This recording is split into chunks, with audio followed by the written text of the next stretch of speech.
Angel, we are now live, streaming on YouTube, Facebook, and our Facebook group. We're going to be obviously putting this onto our podcast Startup Chats. Absolutely. Thank you so much for joining me. I'm stoked that you're here. I think I've up a little bit early. I think you were just saying before we went live, I made you put you through hell. So I do apologize. No, that's okay. That's okay. You know, I'm so connected all the time, but it's true that, you know, you try to plan ahead a little bit what's going to happen in the day, but if it doesn't happen, it's okay, and you will know how throughout the conversation today, or you will know why.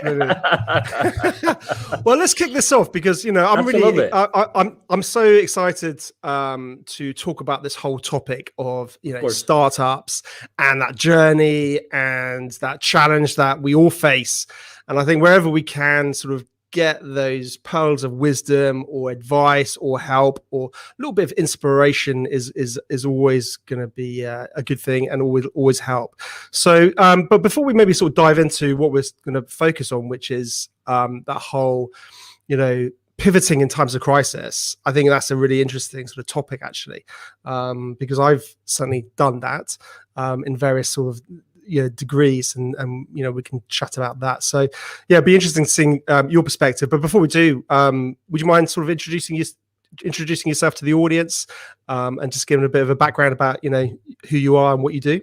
Absolutely. So my name is Angel Ribo, and I'm in Dallas, Texas, although I was born close to Barcelona in Spain. Basically one of my favorite cities, by the way. Oh, look Barcelona. at that. Love it.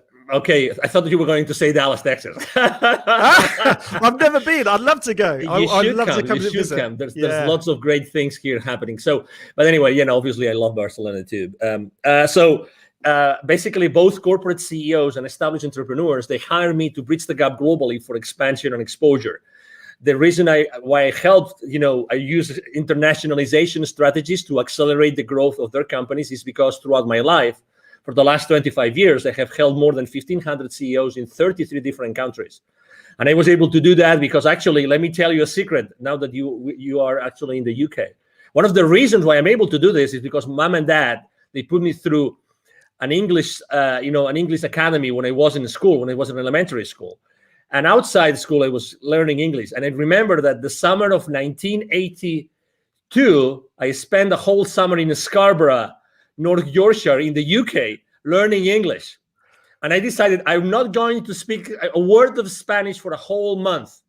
And I requested that company to put me actually, obviously, with an English family, but I don't want to have contact with any Spaniard throughout the entire month. So I had actually a Swedish student doing the same thing, learning English in the UK as the same as me. And I only had contact with Swedish people and people from other places, but not with the Spaniards. And that's why I was able to speak English. And then, you know, I started my international career and everything. Something which is also really important is that, you know, as I lived in Latin America for 10 years, my heart and soul is with the kids in need in Latin America. And I started my nonprofit. It's called Wisdom for Kids. I did that 3 years ago. I'm the co-founder and president of Wisdom for Kids. And we help underprivileged kids in Latin America become entrepreneurs using the local resources. That's in a nutshell, you know, who I am and what I do in my life, Ben. No, that sounds amazing. You sound like you've been doing a lot and have a lot on your plate right now. So absolutely, it's always fascinating. And to be honest with you, I'd love to sort of dive more into all of those little, you know, all those elements and those niches to understand more about them. That'd be amazing. But maybe that's for another day. Absolutely. We can be, I mean, obviously, thank you very much for having me, Ben, here. And thank you, everybody listening to us today. I can be with you guys anytime. You just tell me 5 minutes before, and I'll promise to be there. Okay, Ben? Pinky promise. and that never happened, of course. Pinky promise. Pinky. My son does that to me. He makes me do pinky promises. You see? Of course, I told you just 5 minutes, as opposed to the 1 minute today. It's 5 minutes. I mean, this is like 5 times more time ahead. It's wonderful. You'll have to return the favor for me. You'll have to do the same for me one day. No. Of course, obviously, I'm giving Ben a hard time just because he's this kind of guy that he takes you know, jokes and being hard on him as lightly as I do. So it's a pleasure to be with someone in life that doesn't take everything judgmentally, which we unfortunately tend to do. And you know, that's actually one of the challenges of the startup entrepreneurs as well. Yeah, it's very true, isn't it? You've got to be so adaptable and level-headed, quite cool and calm under pressure, and not getting too hyped or too upset either way, because it's a journey. It's not a sprint, isn't it? So you've got to keep an eye on that bigger picture. So Absolutely. And keep moving forward. That's the key. Keep moving forward. So let's dive into the whole sort of topic of pivoting. As we know, sometimes, a startup and an established business has to pivot. I mean, we've seen a lot of established businesses have to pivot in this time of, the COVID-19 and all the rest of it, particularly when, a business stream suddenly was closed off. A lot of brands had to sort of pivot towards more direct consumer sales rather than B2B sales. But certainly within that pre-launch phase and starting a startup, that can happen too. I know it's actually happened to us recently with one of our product launches. And without going into that, but I think it's a challenge that we face at various levels. And I guess thinking within that pre-launch phase, one of my thinkings is it sometimes best to pivot before you launch, if it's abundantly clear that you should, or sometimes is it better just to launch, test the market, and then pivot? That's a great question. And actually, you probably remember that probably it was like already 10 years ago that this guy invented this business canvas that you actually, it was a collaborative work developed here in the north of the country, in the US, by someone in the MIT, I think it was. The reason why I'm mentioning this is because we tend to forget that the buck, right, the dollar, the money starts with sales. And we are so hard on ourselves, going back to what I was saying about being judgmental, we are so hard on ourselves that we try to do everything else look perfect before we even talk to potential clients. Obviously, everybody in the startup world talks about the minimum viable product or minimum viable service, all these kind of things.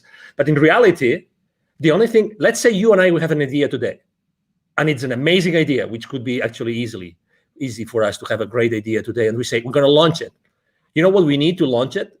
Okay, we commit that between now and 24 hours, you talk to 5 potential clients in the UK, you talk to 5 potential clients in Texas. We have 10, let's say only 50% of them show up. We already have market feedback. So I think I'm responding to your question. I'm a big proponent of, if you eventually have to launch something into the market, why don't you start talking to the market?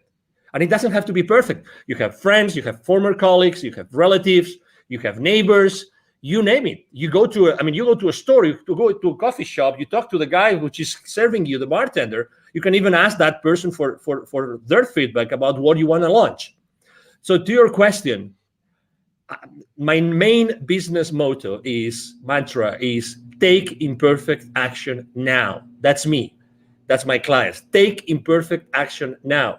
So definitely, I would reach out to the market first, and then I would start strategizing about what's the best way I can launch or pre-launch my product or my service or my company or my venture. But definitely, I mean, I have seen so many people wasting so many hours, so many days, so many months perfecting something before even talking to someone in the market to see if that would fly or not. So that's definitely my response to that. No, it's very true. I think within a good pre-launch phase, speaking to the audience is absolutely critical, because like you said, too much time can be wasted on tech development, and your whole bubble of one, an opinion of one is always dangerous, as they say. So I think there's no doubt. But it's interesting, as talking about the pivoting challenges. We faced a technical challenge, for example, and I was thinking about, I wonder if you could sort of categorize those problems, whether they're it's the challenge of or the wanting to pivot because of technical challenges, and you realize that initial angle is closed off to you. For example, you need to feed in, you need something with you're relying on a third party, and then suddenly they cut off their service, and your whole product roadmap was and the USP was around this collaboration. So you're relying on a third party, and then suddenly they pull the rug from under your wheels. when that happens, clearly you need to pivot because you can't really launch to market without it. But I think one of the mistakes, and that's something that's we've recently found. So we're having to do a slight pivots in terms of our launch, one of our products that we're releasing, in terms of just realigning some of those core elements. Interestingly, we had and it's still ongoing, is another product launch which started way back when, and that was my thing. And I think I made those exact same mistakes that you talk about, and you shouldn't make, which is, it's got to be perfect. It's got to be perfect. Just one more thing. Can we just do this feature? And then suddenly it becomes like a monster. And I think that has been a huge frustration for me, certainly, is not getting something out of the door. So it's interesting, isn't it? The pivoting can come for different reasons. But you see what? I mean, this is how I typically don't curse on podcast interviews, but I don't know if I'm allowed to do it today. But we get so sidetracked by perfection, and you just described the perfection sidetrack. That you wanted to do this additional feature, this additional thing that would make this offer like magnificent, like extraordinary, it's spectacular, right? But suddenly you get so into the trenches of that thing, But in reality, guess what? And I've seen that last year. I saw that with many technologies and many providers saying, we're not sure if we're going to be around for a long time. But guess what? The difference between the technologies that I kept on working with or the others that don't, because maybe they were scaling down, downsizing, whatever, is the attitude of the customer service people, the support people. So even if their product wasn't perfect, I stuck with them because their customer service, the attitude of the support team was flawless. They were really genuine human beings that were there to serve me. When someone is really acting from within, being really present and saying, hey, this is what we have. This is what we got. We know that you are going through challenges. We are also going through challenges. I'm going to spend probably, it's going to take for me 3-4 times longer to respond to your ticket, but I'm still going to be here, and I apologize ahead of time. So setting up expectations, Ben, is so important. It's so important. I'd rather work with someone who has a not so, let's say, mature technology, or not such a comprehensive technology or service, but their relationship with me is so human, is so empathetic, because I really value that, and I'm going to connect with that person much more in depth. It's so interesting, isn't it? Because ultimately we start talking about the whole branding element of a business, of a startup, of an entity. What are the core values of that business? How does it want to interact and engage with its customers and clients on board? And I think we then start sort of diving into that world of the community, building a community, and whether that's, I guess, having a really good call center or team that respond to tickets and problems, or even I've seen really interesting communities built up on like Facebook groups where startups are really engaged with their communities. And I think having that authenticity and that dialogue, that's the key, isn't it? Like you touched on, it's that dialogue to say, hey, Angel, we're working on it. This is our tech roadmap. This is what we're working on. We're struggling. We're trying to get things off the ground. We're bootstrapping it, or whatever it is. And then you can feel, more of a passion towards that brand and company, and see the face behind it. Yeah. And on its own, actually, if we think about it, that's such a strong, powerful part of planning in any pre-launch phase, but also post-launch, because obviously that's when you've got to deliver effectively. And follow through, and that's always challenging. Absolutely. I can give you even another example. Last year, there's this technology that they love to use. My team is an expert on using that. It's called Zapier, which allows you to automatize so many different systems. Zapier takes webhooks from here and there and blah blah blah, integrates so many. So I use a specific dashboard with my clients, and guess what? This guy said they're not cheap, but this guy said, we're going to give you 3 to 6 months for free, just because we know you're suffering. And their support system is great. Okay, so they gave me 6 months for free subscription last year, just for the sake of it. Just for the sake of it, because I was a small business owner, I qualify, blah, blah, blah. Just 3-4 months ago, a competitor came up to the market at a fraction of their price.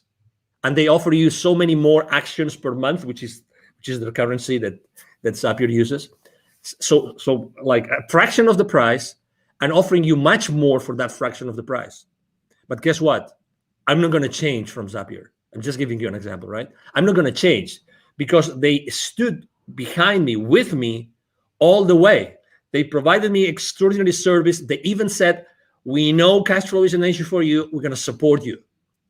So, oh my God, do you think that they will ever leave Zapier as a technology provider for my team and myself?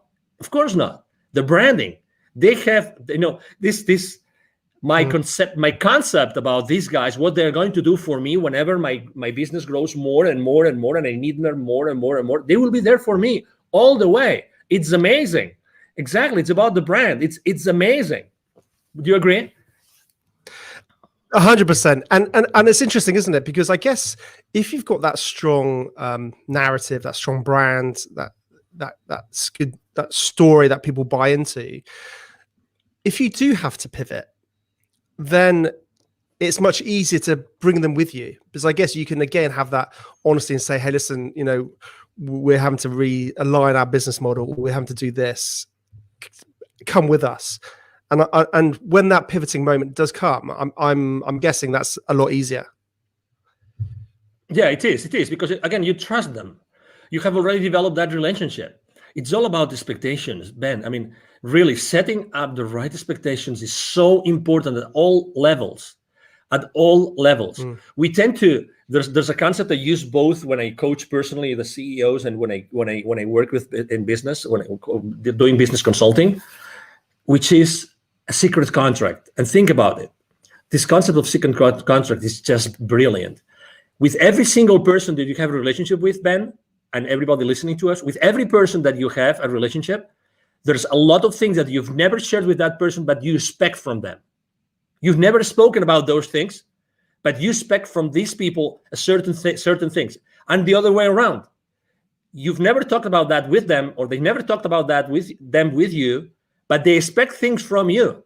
And that even happens with your business, with your family, with your partner, with your life partner, with your kids, with your father, mother, with your siblings.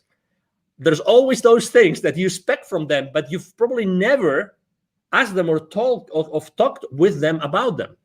That's why setting expectations is so important in the journey of an entrepreneur, of a startup CEO.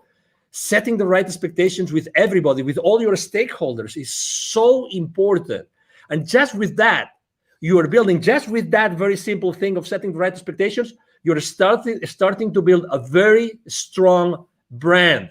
You will never be in denial. You will never sweep things under the rug, ever. You will always be there because you are very clear on the expectations. That's so important. And it's so easy to do. But in reality, we don't do it. No, it's interesting, and I think you hit the nail on the head, because it also is very similar to just old ways of doing business well. We're talking about digital businesses, online businesses, and all the rest, but it's about doing business well, and it's always been the case. Whenever you're dealing with a client, setting expectations, whether it's timeframes or what you can achieve by when, and being realistic with that rather than over promising. If you can set a realistic expectations and actually over deliver and things like that, it's just simple things, isn't it?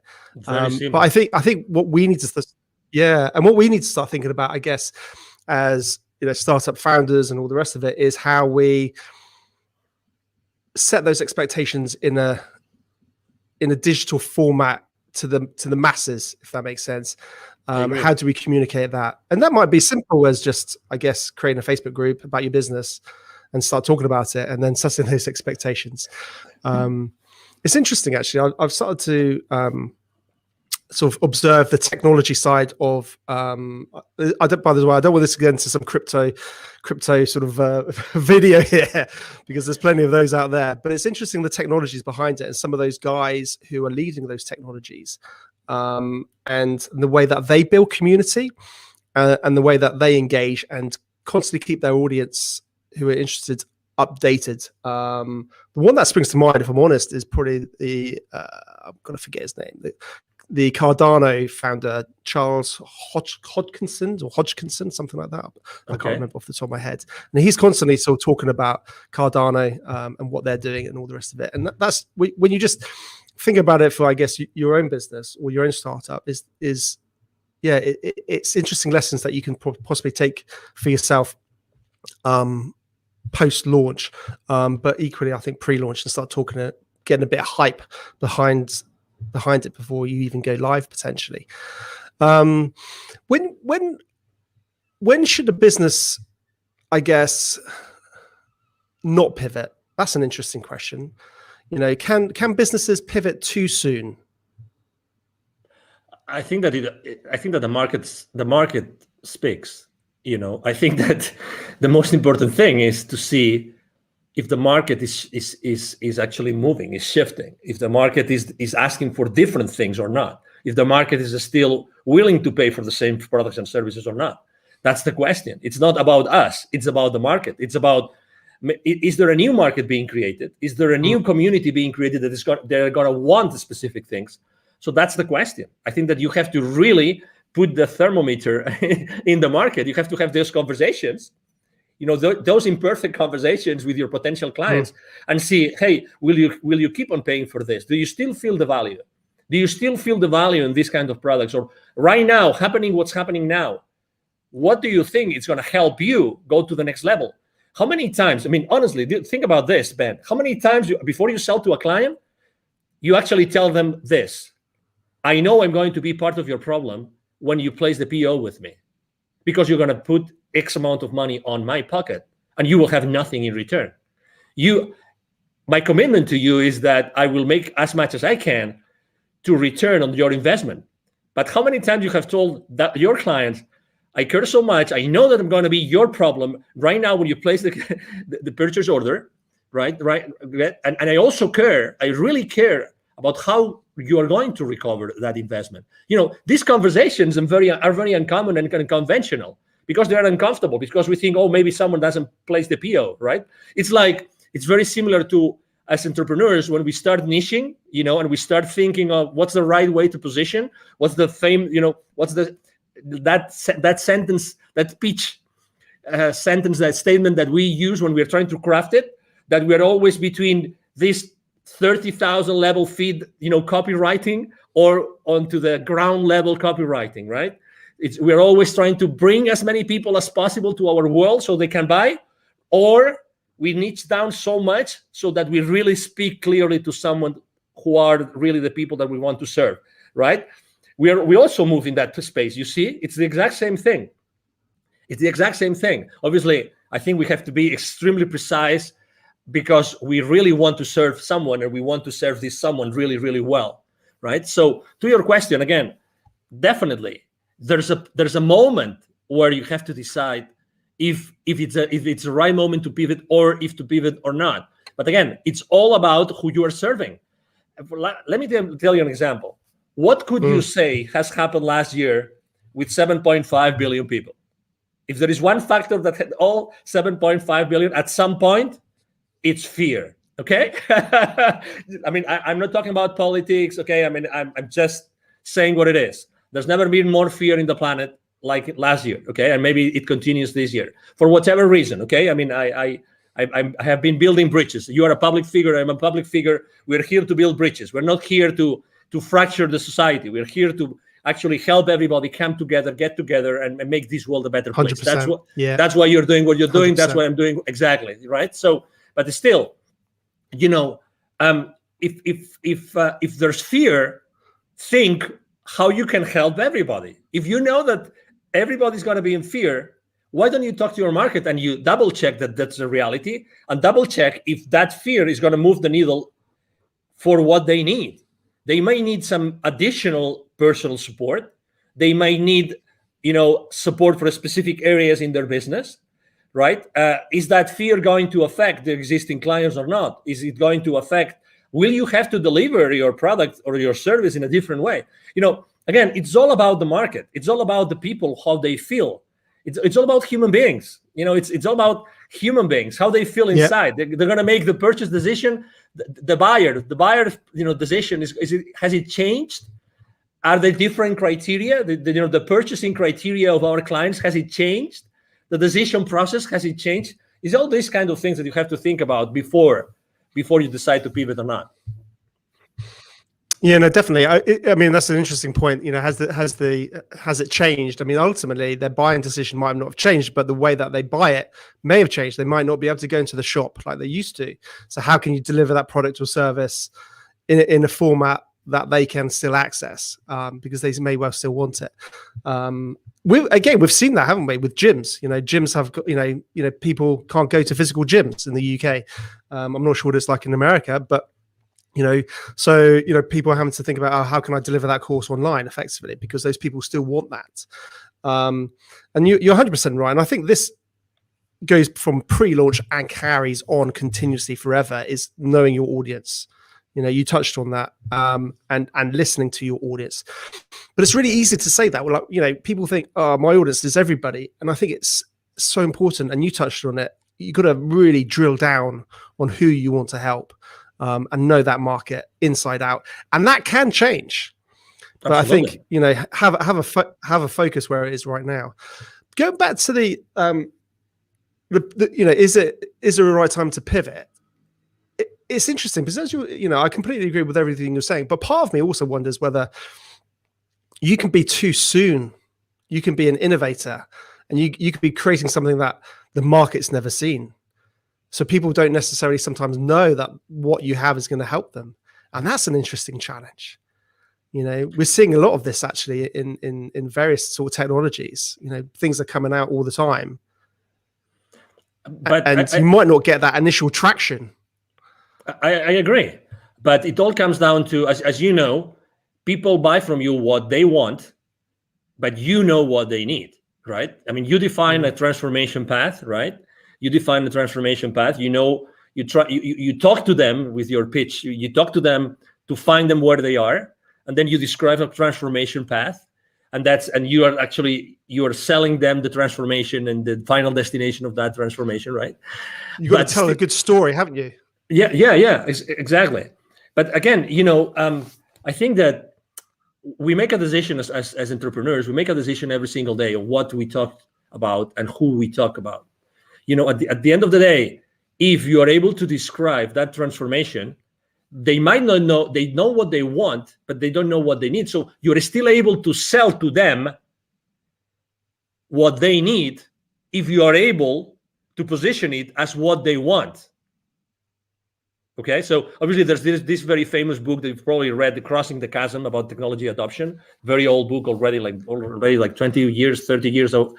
I'll be honest, I'm a really bad reader. I'm honestly, I'm so okay. No problem. So I'd love to be a big reader. I really would. It's okay.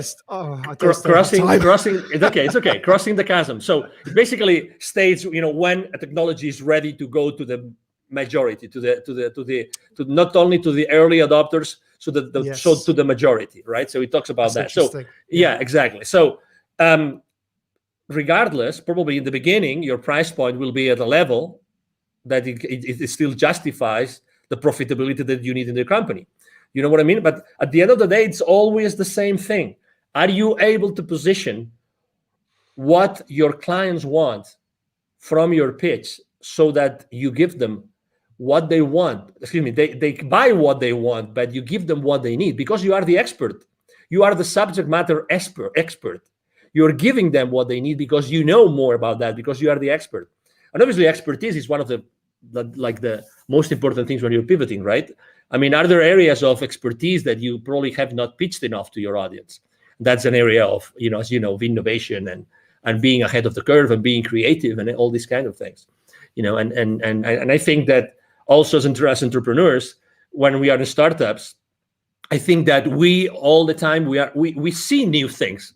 We're ahead of the curve. I mean, we really see those innovations because when we push so hard and we do so many things for so hard, because our life goes on it, right?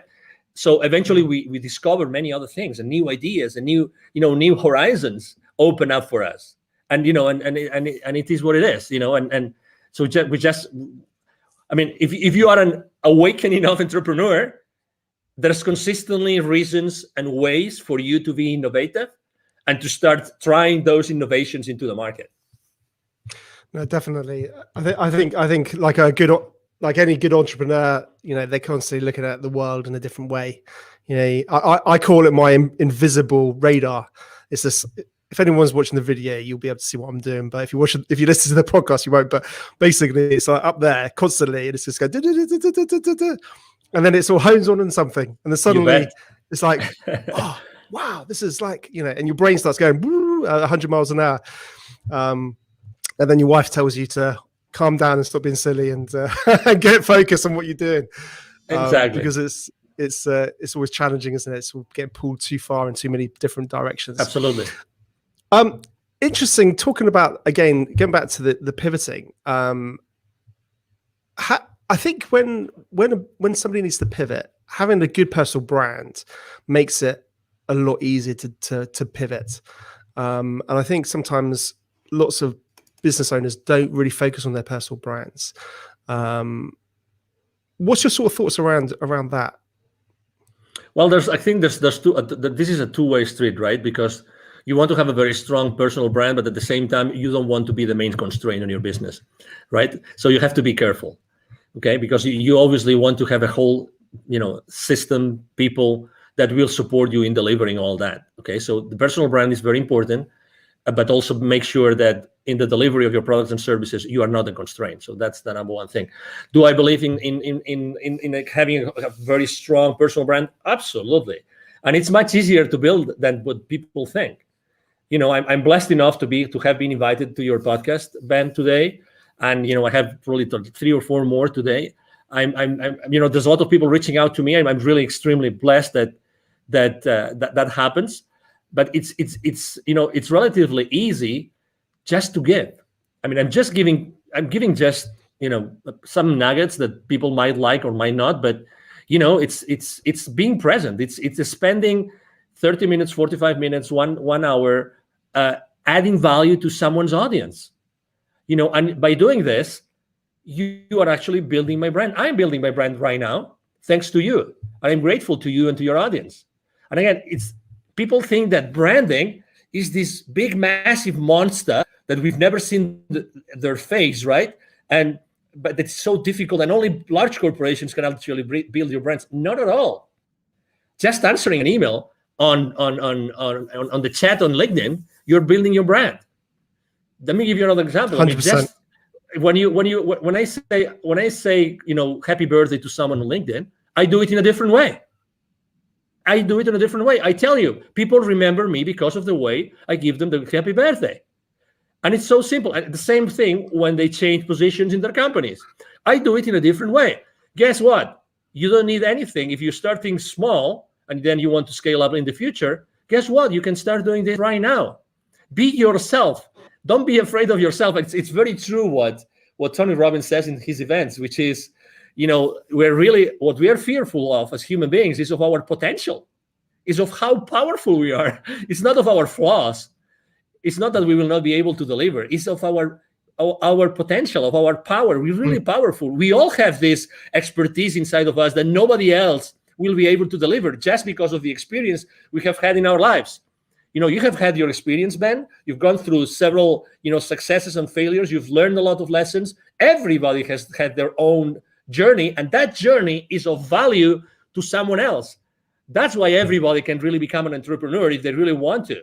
That value, that intrinsic, unique value of anybody out there can really help other people, to overcome their challenges in their personal lives or in their business life. It is what it is. It's by definition.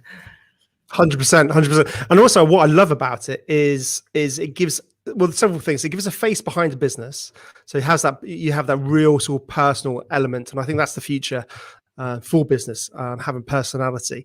But also I think as an individual, we all know we have many layers. We have many interests. Whereas a business is obviously clearly focused on one area, possibly with a very focused audience. But with a personal brand, people, you're able to express more of your interests. You're able to express more of your fascinations and your other hobbies and other, businesses. So I think certainly if you do need to pivot, it's much easier to do so, and because people believe and buy into you, not that particular product or service. I think that's something very, very interesting. So in terms of sort of top tips or advice you could possibly pass on to any budding, startup founder, what would that be? Well, I said it before briefly, but it's definitely, I think that's, honestly, I think this is at least 50% of the success, of the secret to success for any entrepreneur right now, which is take imperfect action now. Take imperfect action now. Expose yourself. Whatever you want to do, start doing it right now, immediately. Start talking to potential clients, to potential partners, to potential collaborators, to potential allies immediately. Take imperfect action now. Don't wait. There's never going to be a perfect time for you to become an entrepreneur. Never. Yeah. So why don't you start doing it now? You don't really need much. Honestly, you don't really need much. Really. I mean, what did they say? Yesterday's the worst day, today's the best day, or something like that. I probably got that completely wrong. No, yesterday was the best day. Today, I can't remember. I'm just probably making something up. No, that's okay. But it's a matter of, hey, take imperfect action now. And then as soon as you start making steps, taking those steps, as soon as you start doing that, you will start seeing the forest. You will start seeing this works, this doesn't work, this could work, this couldn't. You start seeing the rest of it. But you have to start making those steps. You know what I mean? So definitely. Exactly. So be humble enough to do that. Definitely. And just out of interest, on a side note, Angel, what's the sort of whole startup scene like in Dallas, and in your hometown? What's business like there? Well, I have to say, first of all, it has changed and improved a lot. Dallas used not to be the startup hub that it is today. I've been very involved with the startup community here. Actually, last year, it's so funny. Last year, I gave 2 different webinars to the startup community here, and the title of both webinars were Pivoting in Times of Crisis. both of them. So there's a very strong community for startups here, very strong. That particular accelerator I gave the webinars to, it's called The Deck, but there's many accelerators. The mayor of Dallas himself, he has said many times on the stage, he wants to become a very stronghold, important stronghold of the startup community in the country. And there's a lot of, angel investors community and family offices. And this, it's really a great place to be an entrepreneur and to start up your business. I'm very involved with the Startup Week here and with the Startup Weekends. I've been the jury for a few Startup Weekends as well. So, it's a great place to be, definitely. I would encourage anybody that would like to maybe try and come to the US. This is a great place to be. Fantastic. And am I right in thinking a lot of people are moving out from California and Silicon Valley to Dallas? Totally. Is that right? Yeah, it's true. Actually, large corporations, even before the pandemic started large corporations from California started to relocate here. And right now it's massive. It's massive, the amount of people that are moving from California and many other states to Dallas, to Texas, North Texas, because Dallas is strategically positioned. You don't think about it, but Texas is a huge state. We will never run out of space. That's the beauty. We will never run out of space. And we don't have a state income tax, which is great. And also, the property prices are pretty reasonable. So yeah, it's a great place to be. Ben, you should start making your luggage here. Come on. Well, I've got a wife and 2 kids to sort of bring in tow. So great school systems here. Great school system. Oh, fantastic. Well, absolutely. You know what? We can have this conversation aside, Ben.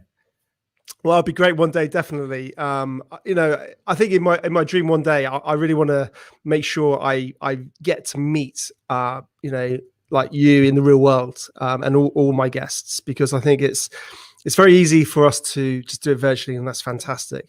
But I think if we can actually try and do that, like down the pub and have a beer, that's where relationships can get built and go further. And I think digital and what we can do now is amazing. But I think if we can get that, carry on with that social element into the real world, I think it gets even more powerful. Yeah, no, definitely. So one day I will get over to Texas and come and say hello. So no doubt, I'd love to come and say hello. Awesome. Please do. Brilliant. Well, Angel, listen, thank you so much for joining me.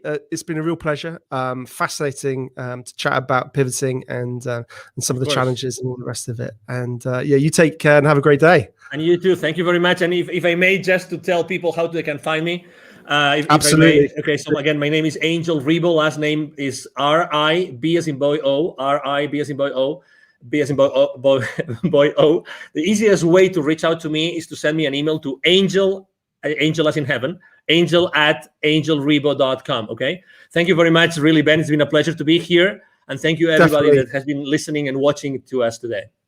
100%. I'll put all your links in all the show notes and all the rest. How kind of